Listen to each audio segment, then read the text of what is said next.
Very good. Getting ready to get back to London after sort of 8 weeks in Poland. So, hi, How Kelly. is? Yeah, nice to see Kelly. Good Hi, morning, Kelly. How are Karolina. you? Hi, Pierre. Hey, how are you? Good. I just restarted everything on my computer and Wi-Fi, so I may just mute myself here and listen for a little bit. I'm not sure how the internet is. That's totally fine. You can listen in, Kelly. You can talk. Yeah. You can comment whatever you feel like is most comfortable to you.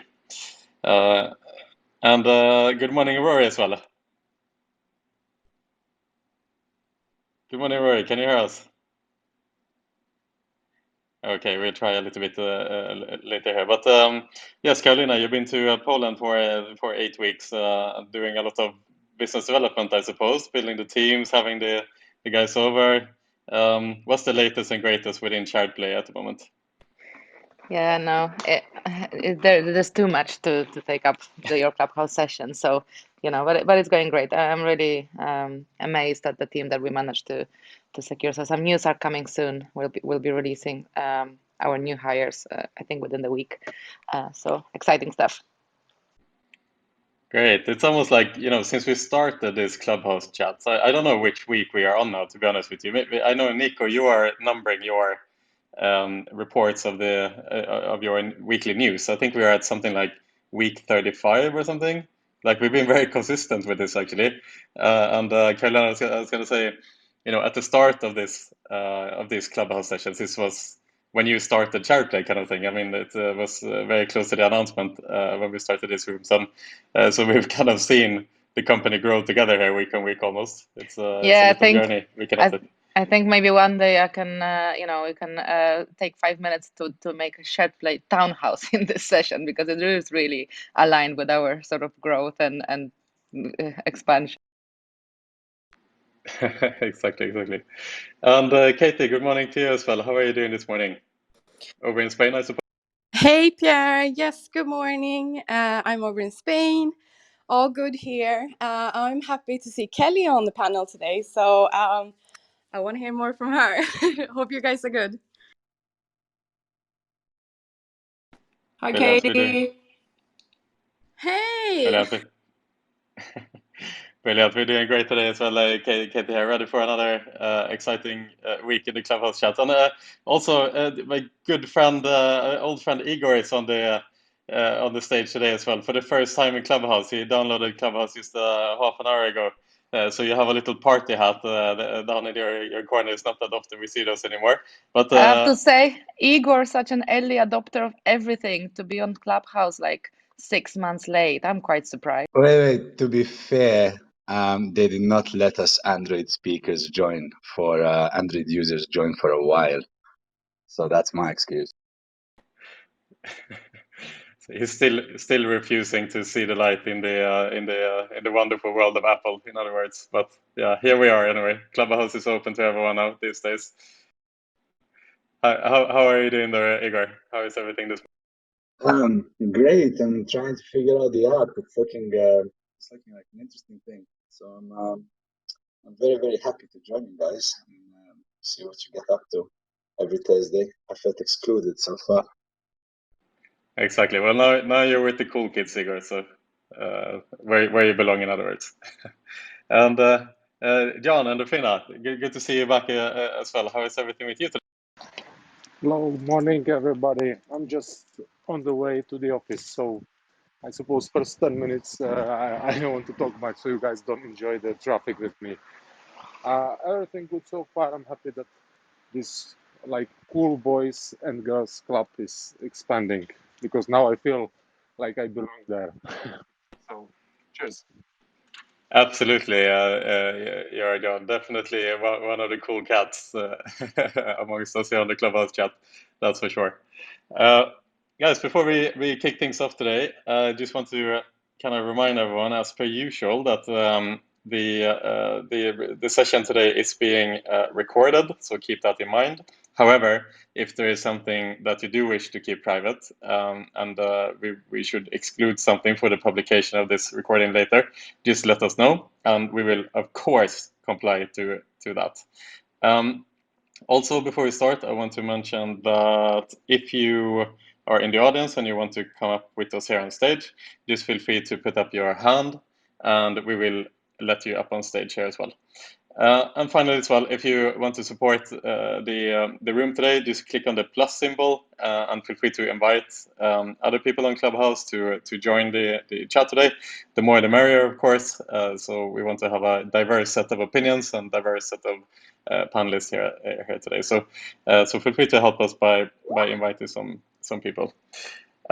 And with that, just as a little teaser today, I prepared a couple of topics that I'm curious about. But of course, if there's some of you guys who have any particular burning topics you'd like to bring up, feel free, of course, to do so as well.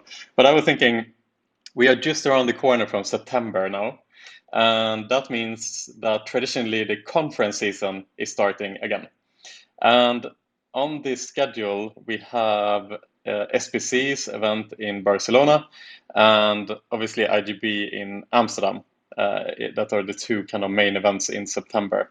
And then in October, there's a host of other events as well. But G2E, of course, in Las Vegas is taking place. And obviously, I have to be cheeky and a bit biased and say that iGaming Next is going to be one of the highlights in October, 21st October. And I would love to have a little discussion around this today to take the temperature, let's say. How do people feel? Or do we feel confident about these events? Are they going to happen? Will they be like they used to? Or will they be different? So that's one topic I'd love to talk about today. Also, want to slide in a little bit on the NFT side. There's some really interesting movements happening on that front with Visa getting into the action, buying CryptoPunks and all that fun stuff. And also some questions around Apple's retrospective implementation of the 4.7 iOS guidelines, how that's going to affect the industry. And there's some interesting quarterly reports coming out now as well, both good and bad for the industry. So these are some of the points that I had today. But before we kick off today's session, I know that Nico has been really hard at work this week to compile the most interesting updates of the iGaming industry, movers and shakers in the last week. So Nico, would you like to go through what you have found and your thoughts on the last week that's been in the iGaming industry, please?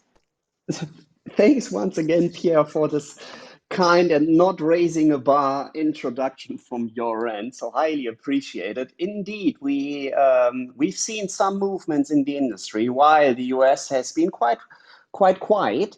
But in Germany, we have a court ruling in the favor of the operators with respect to players claiming casino losses. So this might be for sure a game-changing ruling. So if you just compare service providers which are or who are specifically promising their clients, okay, we will get back your losses which you have been facing in Germany for or with casinos who are MGA licensed but not specifically licensed in Germany. So you can compare this with Flightride, who are dealing with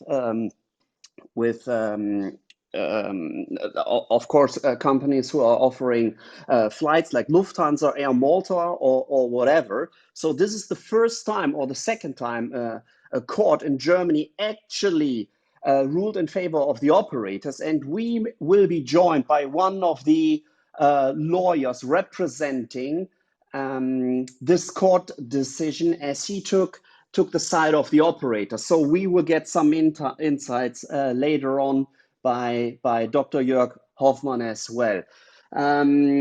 Don't be scared. So as of now, we see a lot of declining month-on-month numbers if you compare June to July.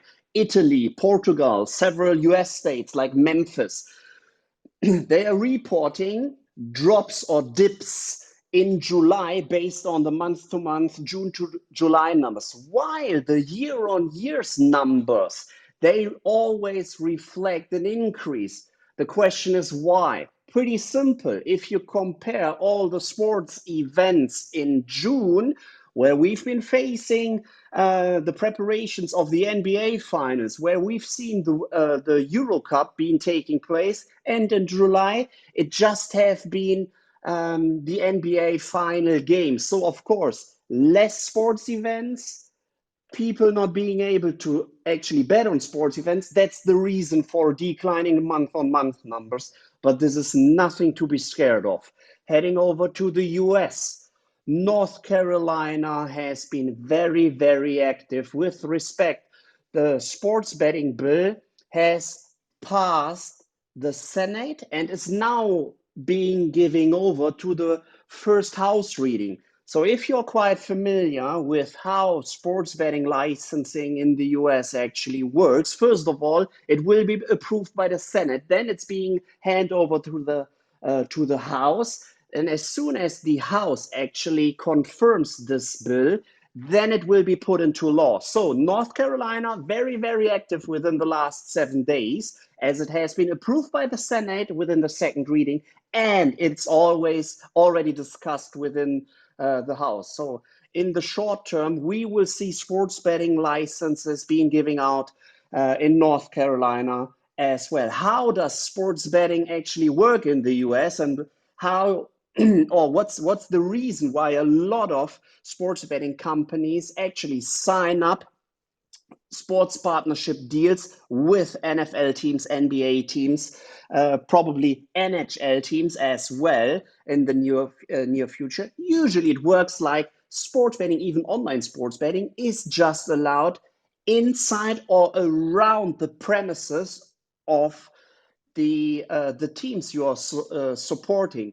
One of the examples which we already see is MGM is rolling out a beer garden in Vegas, which is pretty close to the arena as well, to cover college football and of course the NFL games. So this is the underlying why a lot of sports betting companies actually sign up with sports teams as well. Another thing which happened in the US is Tipico enters the Colorado sports betting market as well after they joined they touched down in the US in New Jersey 11 months ago. So this is the overall reset up or distributing the services of Tipico, which is formerly based in Germany and just covering the German market. And now they're also looking for other markets as well. Heading over to the M&A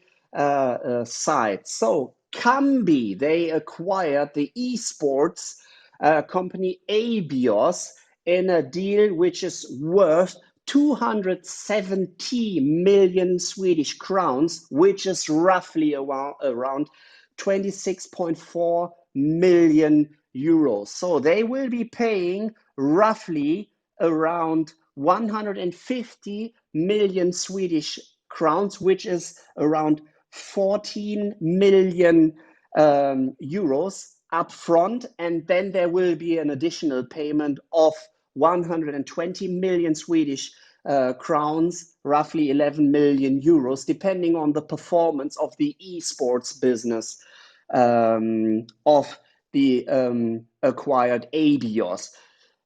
So the Kambi is just diversifying their portfolio. PaySafe, once again in the news. The last 2 weeks, we've been speaking about PaySafe acquiring or enlarging their footstep in the Latin American market. And as of now, they acquired a Germany-based company named Via Fintech. So to the Via Fintech group, there are several companies which belong to these groups. One of them is Barzahlen, quite familiar or quite famous in Germany, which just underlies that PaySafe is using their money on a week-to-week basis, which they gathered in the New York Stock Exchange listing, which they did a couple of months ago. Another thing which we see on the horizon, it's scientific games. is about to acquire the instant win provider of SidePlay Entertainment. So they will just enlarge their footstep into the iLottery games by acquiring SidePlay Entertainment. Then something else which is quite interesting, Bragg secures their approval also for the Nasdaq listing, and they will be started trading by August 27th, so which is pretty much tomorrow. As of now, Bragg is just traded in Canada with a market cap of around $273 million and an enterprise value of roughly $200 million.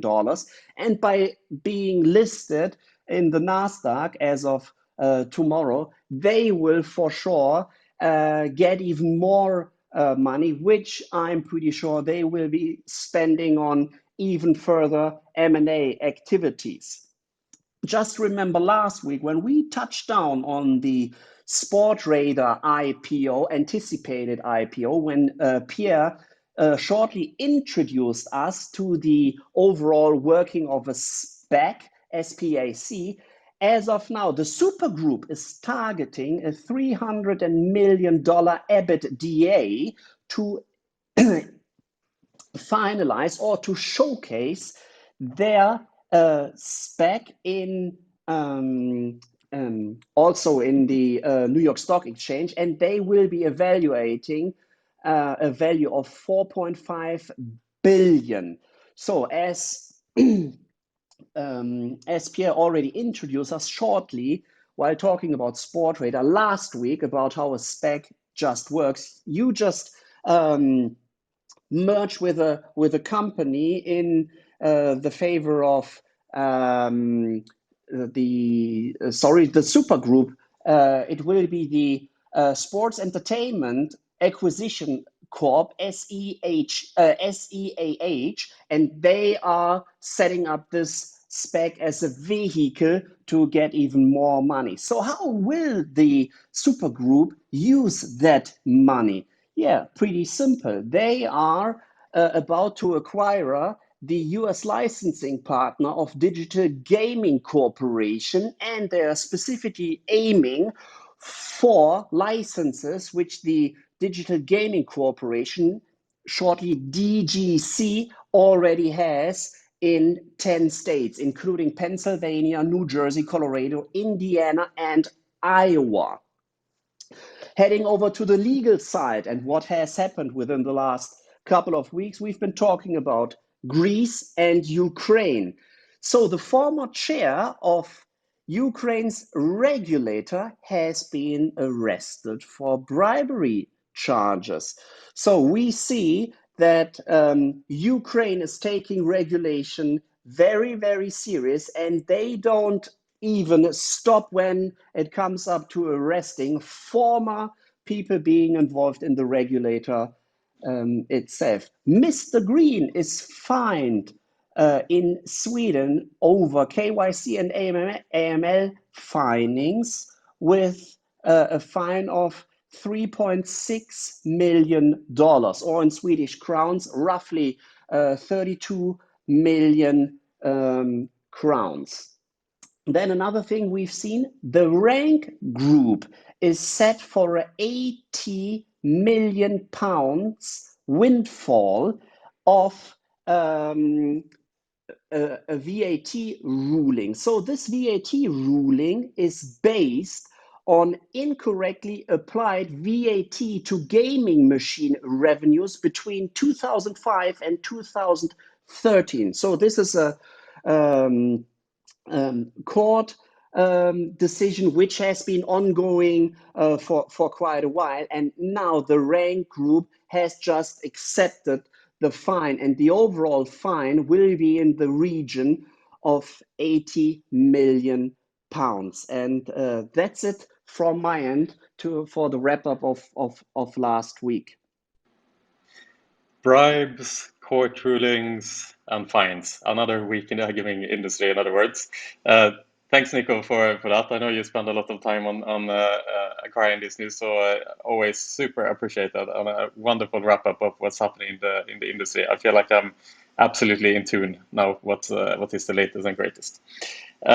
So let's jump into to our little discussion today. I'm very curious to start on the topic of conferences. Again, just to reiterate what we said before, we are moving into the iGaming conferences season now, with September coming and SBC organizing Barcelona, IGB in Amsterdam, G2E in October, iGaming Next, SiGMA, and so on and so forth. And so, Kelly, obviously you work with SBC here, and I'd love to hear a little update perhaps on how you guys feel for SBC Barcelona. What's the feeling you are getting, and what are you guys expecting?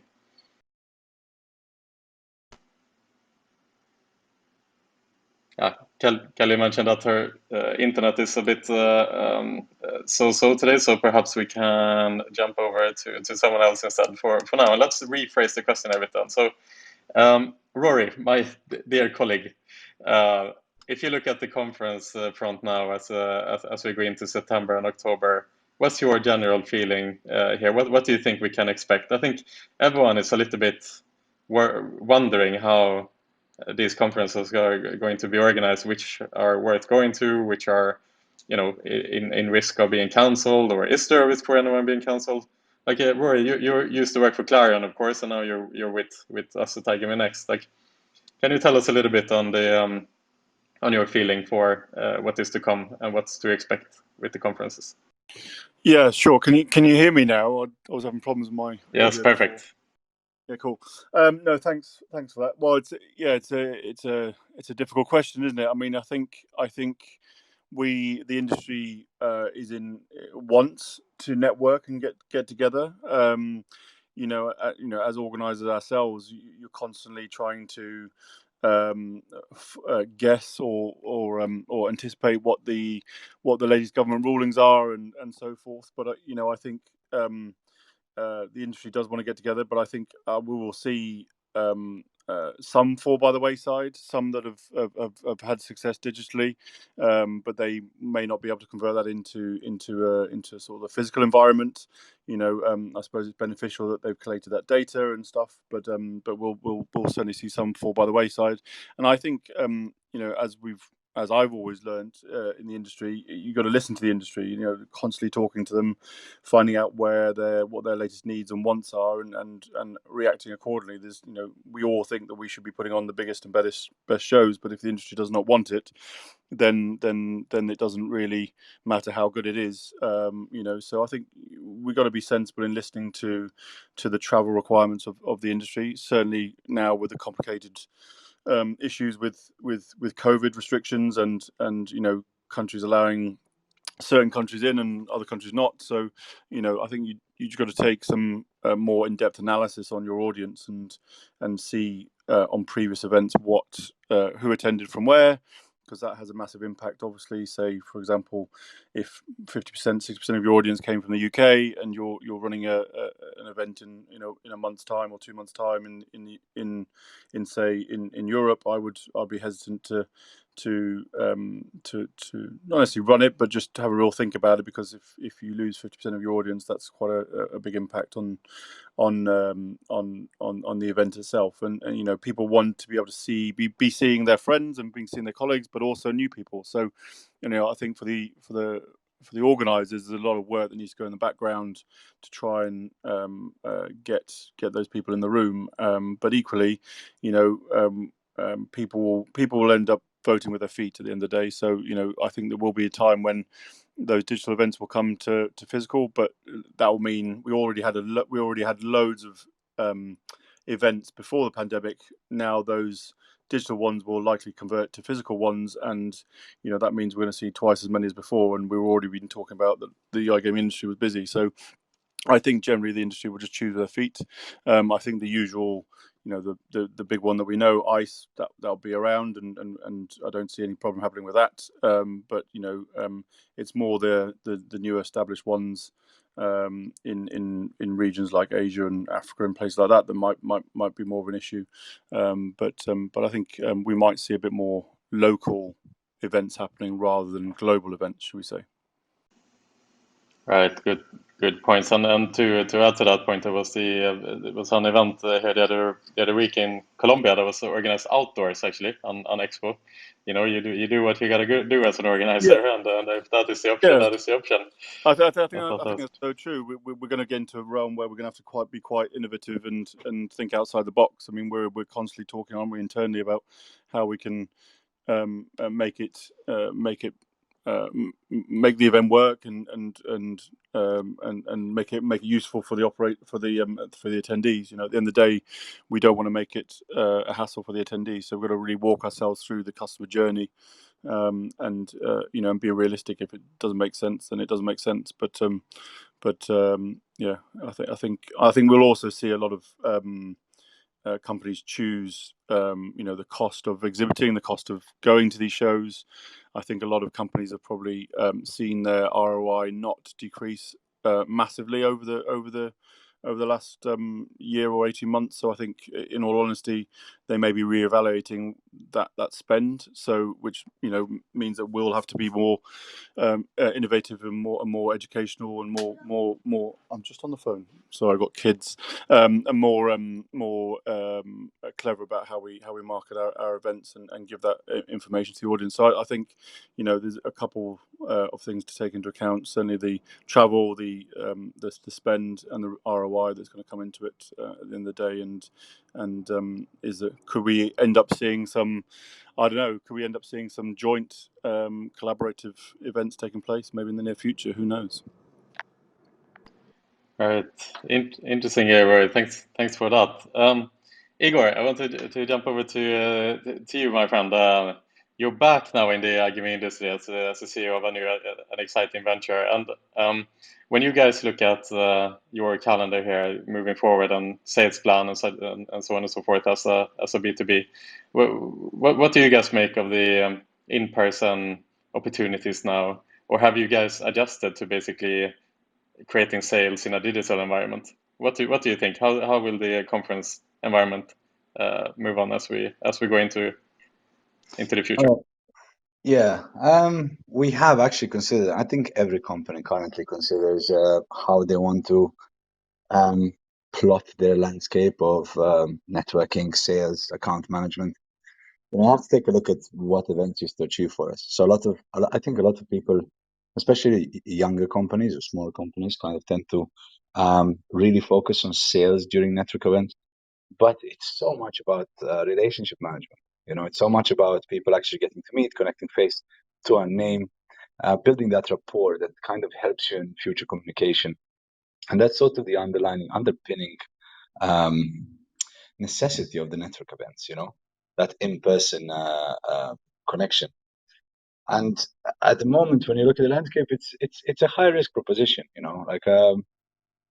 the clauses are being inputted in every single agreement now that full refund is necessary in case it doesn't happen. And that's completely new. I mean, I don't know how you make that out from your business, because that's something you would not have to consider up until a year ago or so. And right now, people are, even from our side, we do everything that we need to prepare for an event with a very real possibility that we might have to pull the plug. So that forces you to reconsider how you landscape your budgets, how you plot your sales and your account management. And we've done a very healthy digital/offline split.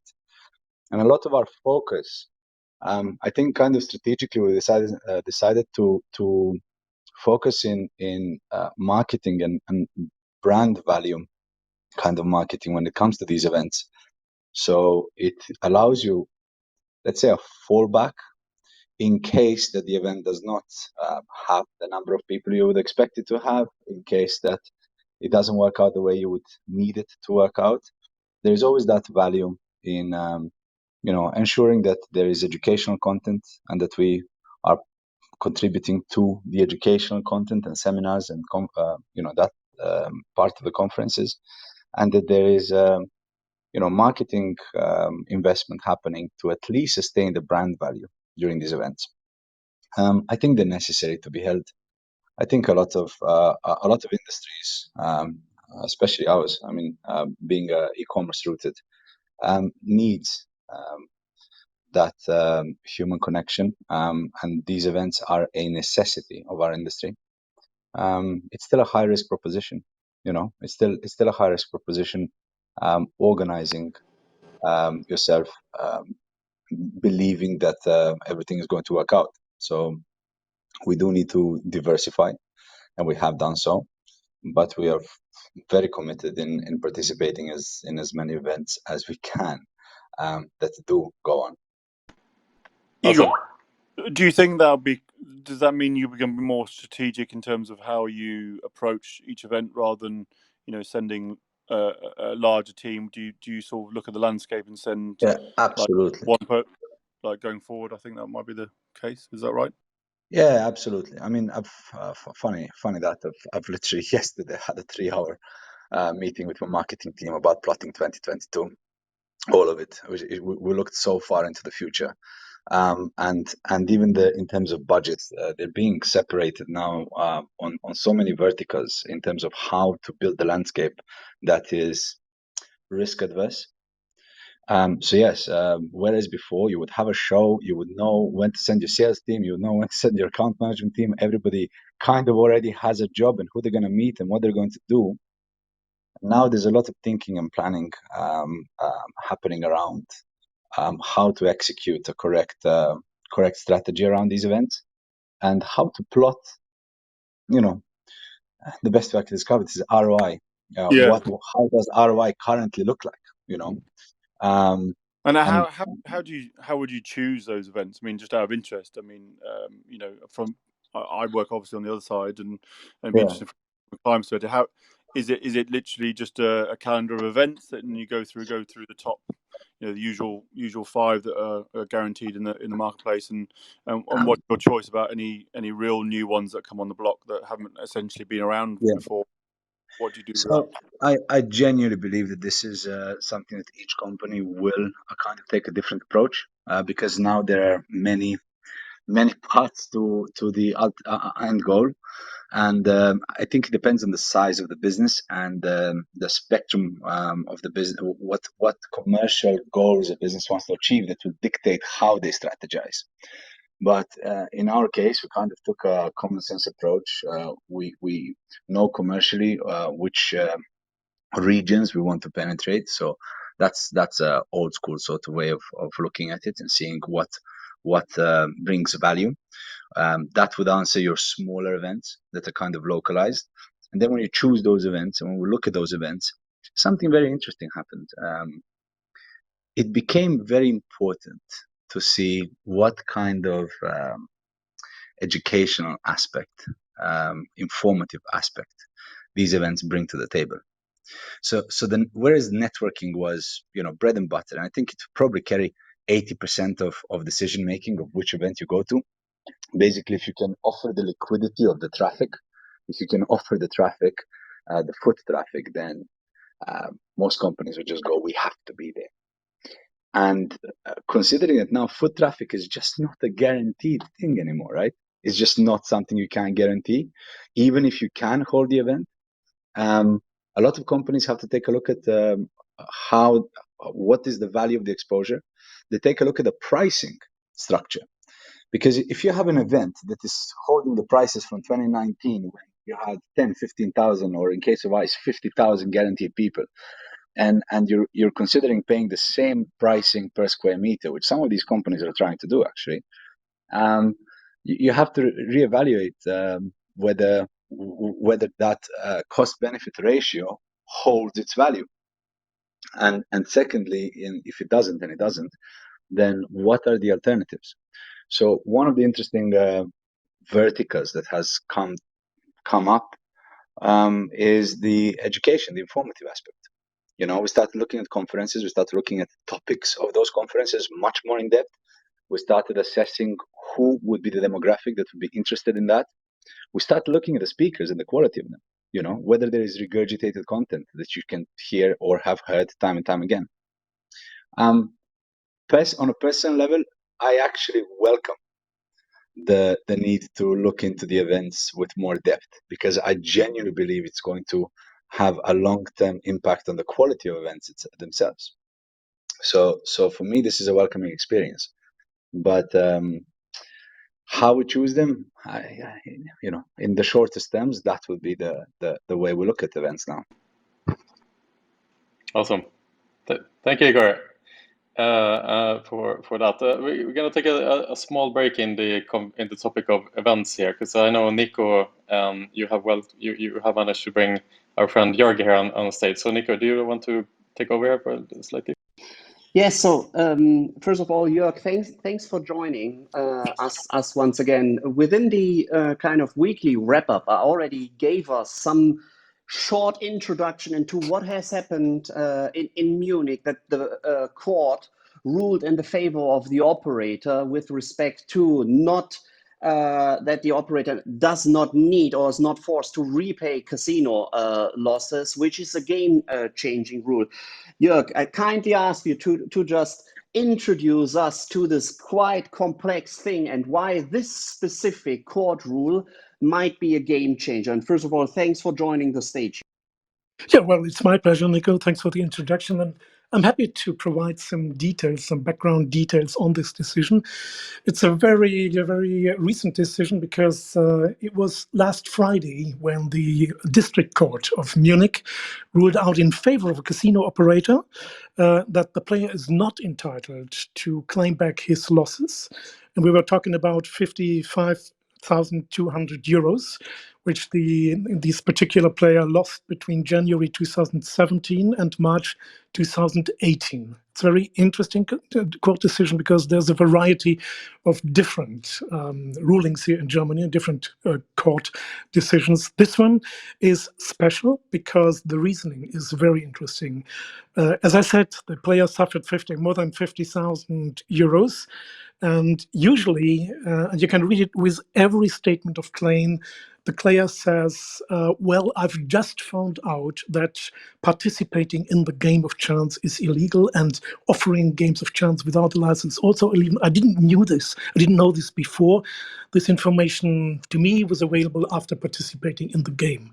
And the player do this on the one hand to avoid the risk of criminal liability for criminal participation in illegal gambling, but on the other hand, and this in particular is most important for the civil legal assessment, they do so in order to avoid the objection in court that the reclaiming is excluded because they were aware of the illegal nature of the offers.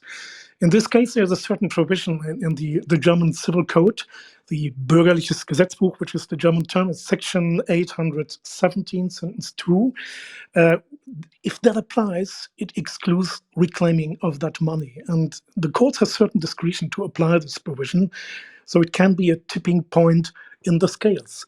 The district court in Munich no longer considers the allegation that the player had no idea about the illegality of a game as no longer being credible. The court says, or the judges said, knowledge of this assumed illegality is too widespread among gamblers. Went on to say that it was sufficient for a player to have carelessly closed his mind to the unlawfulness and immorality of his actions in order for the reclaim bar to apply. It's a reclaim bar which says even if the claim formally does exist, you are not entitled to claim. You're not entitled to claim the money back. And this is very important because it could serve as an example for other courts to take the same view. And the reason why this is the case is simply the court thinks players at least are carelessly turning a blind eye to this information, which is now available. You can read it every day in the social media. We have specialized law firms in Germany. It's similar to Austria and other countries and other jurisdictions. We're sort of advertising for claiming losses back. So the players' community, in particular, if someone is playing a lot, is informed. That's why it's not credible to raise this argument. And it will also, this judgment will also cause some uncertainty among the players because everybody must now ask himself whether they can manage to get away with this allegation in future. There is a personal risk of losing the case, meaning taking all the costs and including the cost of the opposite lawyer, the operator's lawyer, which can be thousands, or also being prosecuted. This risk is going to increase. So probably we cannot measure it, but we can say this decision has the potential to save the industry thousands, hundreds of thousands of euros for every case that is not brought before the courts. We also expect other courts to follow this position, although every single court will certainly decide on a case-by-case basis. And we will, of course, see other decisions which take another view, definitely. But if we spread the message that this is an important court, it's Munich, that this court has now made a U-turn in believing the players or not believing the players. I think this is a message that we have to circulate, and that's why we decided to publish it on ESA Guide and other social media, LinkedIn, to get this information across the industry. So far, I would say this could serve as an introduction. Perfect, and an awesome wrap-up. Within the weekly wrap-up, I just compared this decision to the service providers, which we are seeing in the aviation industry, like, okay, claiming back your 300 euros or 600 euros if your flight has been delayed for XYZ hours. And we are seeing the same service providers in the casino industry in Germany as well, which you just mentioned. Do you think that this court ruling from Munich will put an end to these legal companies promising their customers, we will get your losses back? Or what's your impression on? I think I wouldn't be too optimistic that this is really an end to all these cases. It's not just service providers and law firms. You will also find these litigation financiers, like in Austria, who found a new interesting business model and advertise for it. I think it depends on every single decision made by the player, because the player will be the plaintiff. The player must be aware of his personal risks. And as I said before, there is the risk of criminal prosecution, because on the German criminal code, it's not only offering and advertising games of chance, it's also participating in games of chance, which is formally illegal and can be prosecuted. And of course, the costs involved, even if he doesn't take a personal risk, because probably the law firm says, if we lose, we take it all. But if we win, we get a certain percentage of the money which the court will give you. So it's a new assessment for the player. I'm pretty sure that the law firms, the specialized law firms, and the process, the litigation financiers will continue to acquire as many players as possible, but there will be more and more not deciding to go this path. And of course, and this is without the player's influence, there will definitely be some courts, and hopefully more and more, who will share this view, because it's also a matter of time. 1 or 2 years ago, this argument would not be solid, but now you can assume that every player knows here is something which is interesting if you look at the legality, if you look at the license situation. And as we all know, there is a licensing regime in place now. We can apply for a virtual slot machine license in Saxony-Anhalt. A couple of applications were already filed to the new authority there, and it will take a few months. They will be delayed, of course, and first licenses will be granted. Until then, it's still formally illegal, since the transitional regime, which has been established in October last year, waives the enforcement against the compliant operators, but does not replace the formal illegality by a certain kind of legality. It's still illegal, it's still a criminal offense. Maybe it can be justified, there are legal arguments, but the risk for for operators, that there will be more claims coming up is still there until they get a license. But we can, of course, say it's not believable, it's unrealistic to assume that the players do not know that here is a legal uncertainty. We do not look at the European legal background, which could serve to protect the industry as well, because this is a view which has not been shared by German courts and German prosecutors. Although my personal opinion is the freedom of services still matters. there may be a change because now licenses will be available shortly, but the old law, and here we apply the old interstate treaty and its predecessors, where we had this total internet casino ban. That, in my view, is an infringement of European Union law, although German courts do apply a different assessment. I think this is something we need to monitor. And as I said before, we cannot measure it because we will never be aware if there's a potential client of these law firms saying, well, I've seen this Munich court decision. I don't want to take that risk. So thank you very much. I will not start any sort of litigations. Hopefully, this will be hundreds and thousands. We will never know this, but we can be safe. There are many, definitely. And what's quite interesting that not the same court, but also a court in Germany, in Munich, just decided with a ruling by the 30th of July, quite the opposite, right? So how do you put the ruling from end of July into the ruling which has now been taking place? Well, first of all, we have 3 decisions of the district court in Munich, and as far as I know, it's all rendered by different chambers, by different judges of the court. The first one was in favor of the industry, but that's what's one where my assessment would be, well, this is legally not really certain because it depends on the findings. You can take a different view. The other one took a different view, probably did not apply or the condition, the ban that the player cannot reclaim his losses for a different reasoning. As I said, the courts will have some discretion, but obviously in this case, the judge considered it unbelievable, it not really realistic that it's always the same argument. And as I said before, when you read the statement of claims of these law firms, and you can name them all, it's always the same. The first sentence always is, my client just found out that gambling with online casinos is illegal. He didn't knew this before. Because if he would state it the opposite, or would not even state that he didn't know, then it's for sure that the operator will certainly raise the argument, well, he knew exactly what he did, he's not entitled to claim anything back, and taking also the criminal risk as well.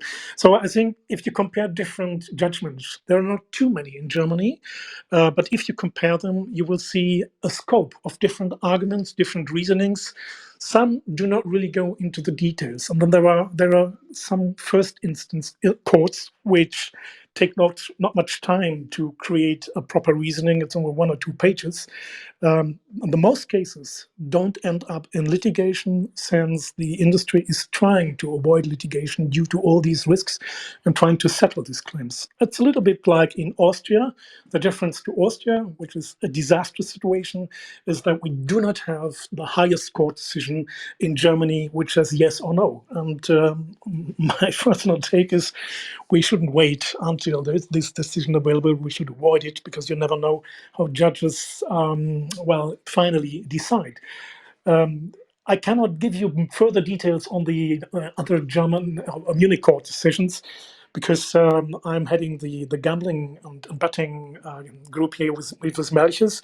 It was my colleague Arndt Rieches who does the litigation work, so I'm reporting about it. But he may have more details on the reasoning of this decision, which was his own case, and probably of the other discussions which were not conducted by our firm. But of course, we have these written copies of the judgments available to analyze it. For us, it was worth to mention that this is a positive one, and this is an argument which is not a single and unique argument, but I think it's a generic argument that can be used in every pending court case. And hopefully we will have more decisions which will confirm that this argument is proven right. And maybe, and just maybe, Joerg, it also depends on the company which is actually representing you in court. So first of all, big congrats on this big win on the court in Munich, and thanks for your time. Thanks for walking us through the decision. And I know your inbox is pretty filled. You're just preparing your well-deserved holidays after a couple of years with taking no days off. So Joerg, as mentioned, thanks for your time, and enjoy your summer vacation. Well, likewise. Thank you very much, Nico. You're welcome. And all of you, have a good day. Take care. Bye-bye. Thank you, Joerg, and congratulations again to the win in the courts. For once, some positive news on that front. So congratulations. We have the last 10 minutes here today of the breakfast chat, and I'm looking through my topics a little bit to see what we can choose here as a final little topic. I have a question. I am absolutely not an expert, and I don't really know the context to this, but it seems to be some emerging interesting news, which is the fact that Apple is retrospectively implementing the iOS 4.7 guidelines, which might affect some of the operators' apps, essentially. I don't know if there's anyone who has some context here who have some more information to share, if this is something that can potentially be some damaging news for some of the operators. It seemed from the short news story that I read that it could potentially be so. I know, Igor, when there was the discussions around the iOS implementations a couple of years ago, that you had some insight here. I'm not sure if you are up to speed with this topic. Funny enough, yes. I was talking to my developers about it. I know you so well. No, because there's actually a twist to this, not a similar twist, but Google Play is doing. Let's say there's a parallel line being drawn between Google App Store as well. Right. So what you've read in the news regarding 4.7 is actually a more positive turn than what was supposed to happen. So just for the audience that was not aware, at some point in 2019, Apple decided that they will implement app guidelines, which will ban all HTML5 games. Effectively, they specifically focused on lotteries, games of chance, and so on. And what that meant was that you can release a product with HTML5 games as long as it's built natively, meaning you couldn't have HTML5 wraps. So as you guys know, most of our games are built in HTML5. So when the ban came out, it weirdly didn't shake the industry. I actually really expected it to really kind of carry an impact, but it kind of just went under the radar. It was supposed to be active, if I remember right, around September 2019. The date came and gone, and then March, the date came and gone. So Apple never really enforced it.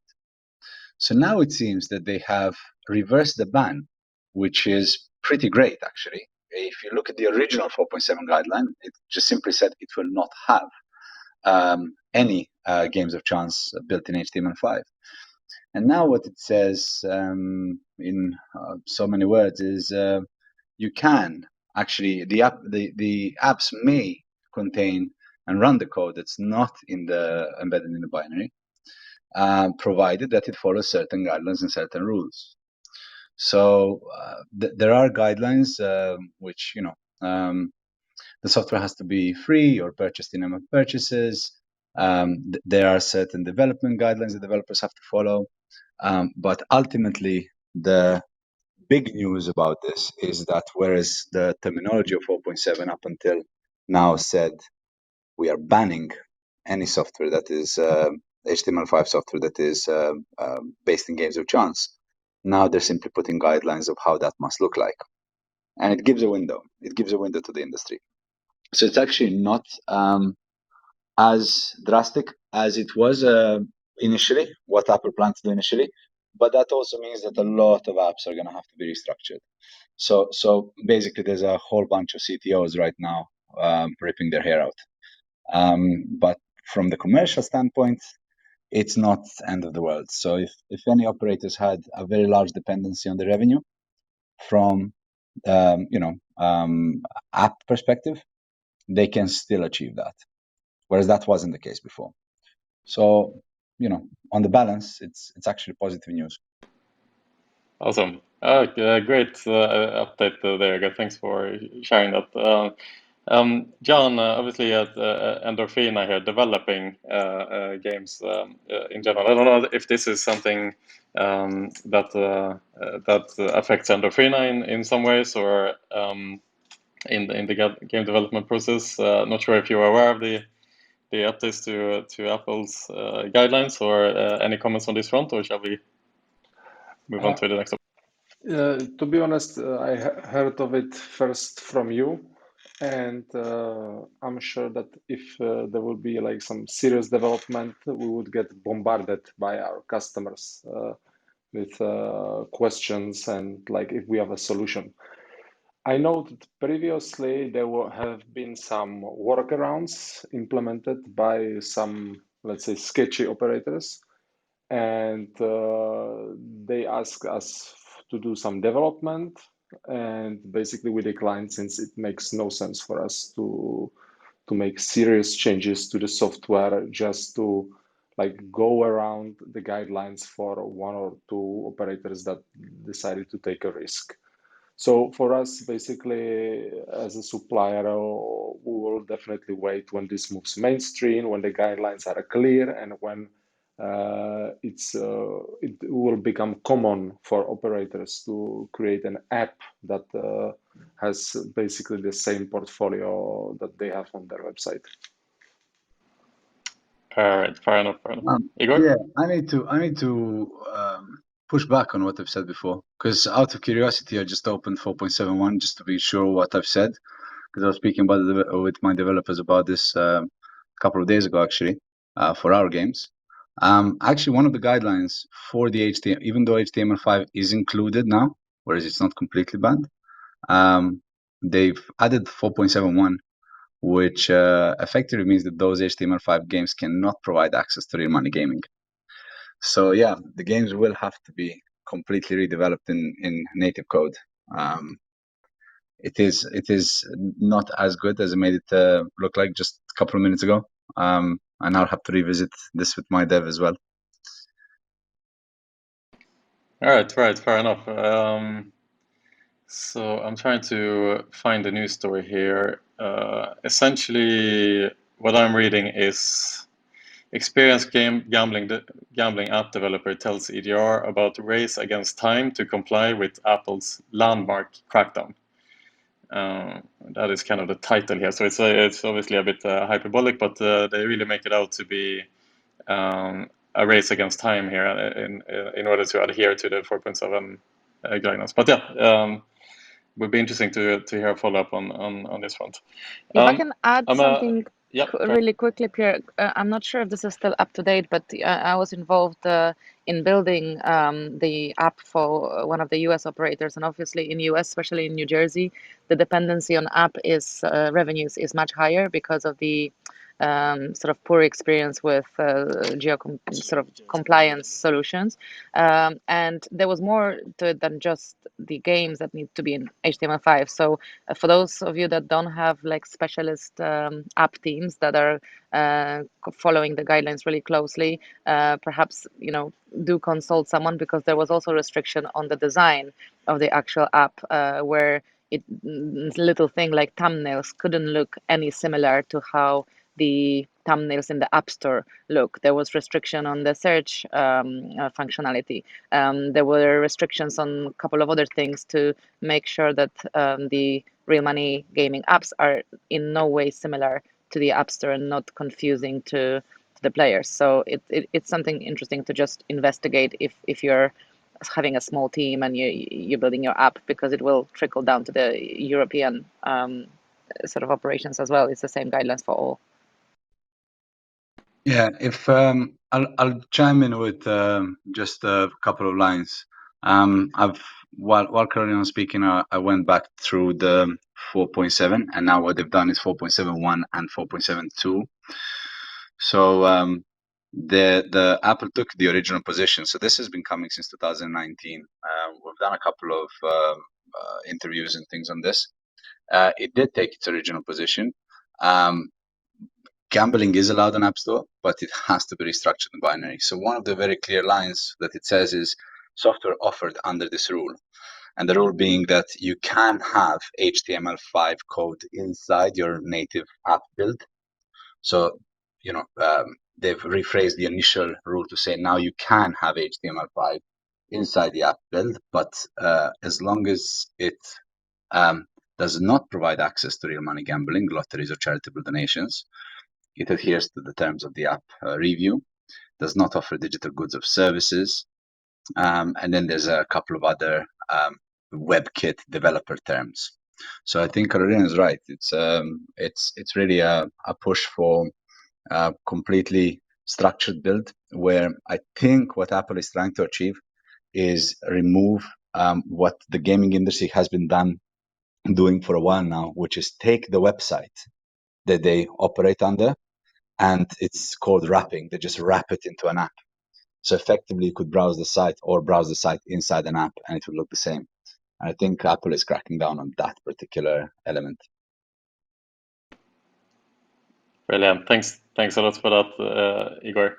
The hour is getting close to a close, but Catie, you've been patiently listening in here the whole hour, and one of the points I had today was very much related to affiliation and marketing, and so I want to ask you, as a bit of a closing, let's say, remarks here today. There was quarterly reports coming out from both Better Collective from Catena Media and JIG in the last week, and particularly Better Collective and Catena Media were very lackluster quarterly reports. Both fell about 15% on the news, and internally amongst our shareholders, there's been a little bit of a discussion, I guess. It's almost this strawman argument that SEO is dead keeps reoccurring, I guess, every once in a while.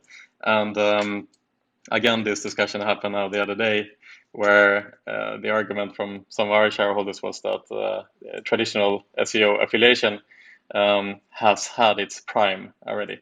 So, Catie, from a marketing perspective, I would love to hear your thoughts on what you feel is the future of marketing within the iGaming industry. Is it going to continue to be SEO affiliation driven, or will we see more and more, for example, influencer marketing?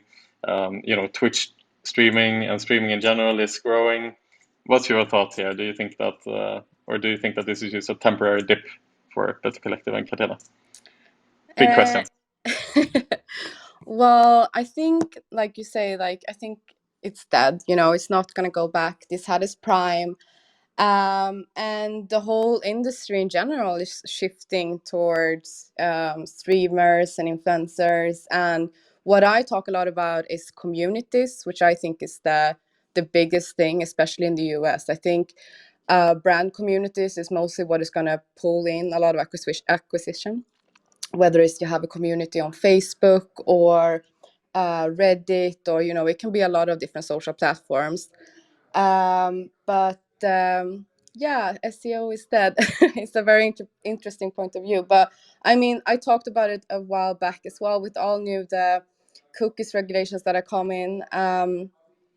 I think CRM is what you have to focus on right now. That's the best way to keep your players once you've gotten them in from a streamer or something else. So yeah, that's my thoughts on that. I just want to, before we end, jump on back on the conference thing. Because as an attendee, I just think, because you guys are organizing the events, there's probably a lot of people here who's attending events. I'm personally just going to go to SBC Barcelona this year. I wanted to attend the other conferences, but what I'm most looking forward is that people or the conferences are going to focus a lot more on the outdoor area. Because like you said, a lot of people, what was it in Africa? You said that they had an outdoor conference. And whether or not I'm going to go to SBC Barcelona, I'm probably going to go in, but it's going to be mask required. And even before the pandemic, when masks were not required, it always got so hot and everyone is, meeting outside. So even this year, with all the conferences, I think the organizers have to think a lot about what's happening outside, more seating areas and stuff. Sorry, I'm not going to talk that long. Great comments, Catie. I appreciate that. So SBC Barcelona is kind of the event that you're targeting, and then you're following the space with caution, let's say. But I agree with you. I think that we're not going to go back to the way it was before. There was always this joke, you come home from ice and you get sick. It's always like that from bigger events. I think in general we'll be more careful now as organizers to make sure that we keep the hygiene and so on and so forth. It's been a bit of a wake-up call, I guess, this pandemic, for a lot of reasons. Yeah, but I think also for me, not attending a conference for, what is it, since ICE 2020, 1.5 year, I don't say I've lost a lot of business, but I've lost a lot of opportunities, because the conferences for me is where I go around and see new products that I can recommend to my new operators and finding new operators. So I'm really just looking forward to getting back into the space where I can meet people face to face. And, I want to be able to report on these conferences as well on LinkedIn, because I think a lot of people are looking now what's going on, how are people using masks, is the meeting rooms, like, can you be more private now, how is the outdoor area, stuff like that. So it's going to be really, really fun to see how SBC do it. I wanted to go to the other conferences, but I don't think it's going to happen this year. Fair enough. Thanks for that, Catie. And I'd like to thank everyone for participating today as well. Nico, the co-moderator, Karolina, Rory, Catie, John, like always, nice to have you back here. And Igor, good to see you here for the first time, buddy. Me and Igor are recording a podcast later today. It's super excited for that. Also, Nico, thanks sorry for... to jump in, Yes, Pierre. Dan. I just want to have a quick question. Anybody heard about possibility of SiGMA moving to Germany this year? I've heard, so what I can share from my end is what I know is that we as SiGMA Next and SiGMA are trying to work with the health ministry at the moment to get an exemption for our events. I can't say what the status is for SiGMA, but I know that there is discussions happening, and same for us as well. We're also trying to get exemptions for the events to take place with because right now the restrictions are 500 people seated, which for us as SiGMA is okay because we are a conference, so it's a seated event mostly. But we are also trying to increase that number with strict restrictions. And I know that SiGMA are trying to do the same as well. But I also know that Eman has floated the idea to move the event. The latest I heard is that he was considering either Germany or I think he mentioned Estonia, but I'm not sure. But Okay. yeah, but it's speculation, all right. So I could be very wrong here as well, and I don't want to speak too much for SiGMA, to be honest. This is just what I have heard as well. Okay, perfect. I just wanted to quickly use the opportunity since you guys all talked about the events. Absolutely. And to add something more to that specific topic, Jan, from my end, since EIG pulled out in Germany, so they regularly held an event in September or October, if I'm not mistaken. So since they pulled out of Germany, there's always rumors going around who actually or which company will actually take that place. So it started with Clarion, of course, now it's SiGMA. So for sure, one event will take the place of EIG, but the overall discussion, which company would actually take over the place of former EIG, is an ongoing discussion and rumors since years. Well, let's pass over the ball to you, Jan. Is this rumors that you have heard? No, I heard specifically it was SiGMA trying to find a new location because the restrictions in Malta were not great for them. Like, I understand that conferences can be handled, but an expo of the size of SiGMA, it will require some, serious work. But SiGMA also has like the Malta week, so it's not only iGaming as well. They have the med tech part, and I think it's the third part as well. So it's a big movement if they're going to move whole Malta week, I think. Yeah, that is the challenge, you know. So I mean, I can just speak from an organizer point of view, and I would say, I mean, if SiGMA manages to move the conference, I would be really impressed. I mean, really impressed, because the floor plan that has been created, obviously, and the stand sales are made for a specific venue, and whichever venue you move to, you have to redraw the floor plan. There's different exit points, the different entry points, the different dimensions of the venue, and so on and so forth. And so it's a big challenge. So I would put my money. I don't have all the info, and I'm only speculating. It's just, don't take my opinion for more than what it is. But my money would be that SiGMA would really prefer to try to strike some form of deal with the health ministry and get an exemption for the event under strict health and safety measures. In other words, but anything can happen. It's an unprecedented situation for all of us as organizers, and we need to try to be creative. And if there is a way to save the event by moving it, then I'm sure SiGMA is looking very close at all those options for sure. Money is creative, and they have a good organization behind them. So let's see. I guess the decision has to be made pretty soon, nonetheless. So let's see what happens on that front. Very interesting, nonetheless, to see what's happening. Also on the IGB side of things. Yeah, sorry, Catie, go ahead. No, I just wanted to ask also if anyone is going, because I assume everyone here is based in Europe, so you're having the same issues as me going to G2E, but is anyone going to go 2 weeks and spend in Latin America or something, or how are you guys sorting going to G2E if you're going? Yeah, we have discussed G2E internally, and like you're saying, in order for Europeans to travel to the US, we first have to spend 2 weeks in a country that is not a Schengen country, in other words. So Bahamas, for example, or Mexico or something like this. We are not going to do that as our organization. It's just not worth it. But what about Jan and Endorphina? For you guys, I would imagine that a conference like G2E is quite important.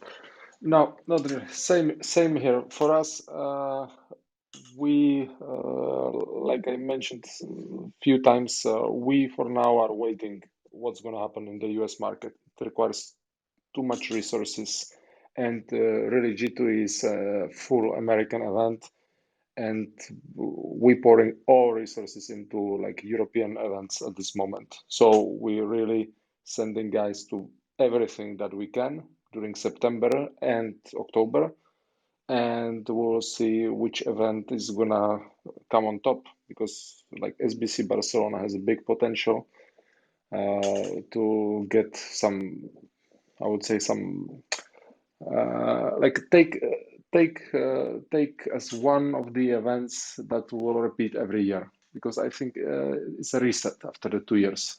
So we want to be everywhere right now, and then next year we will evaluate. Fair enough.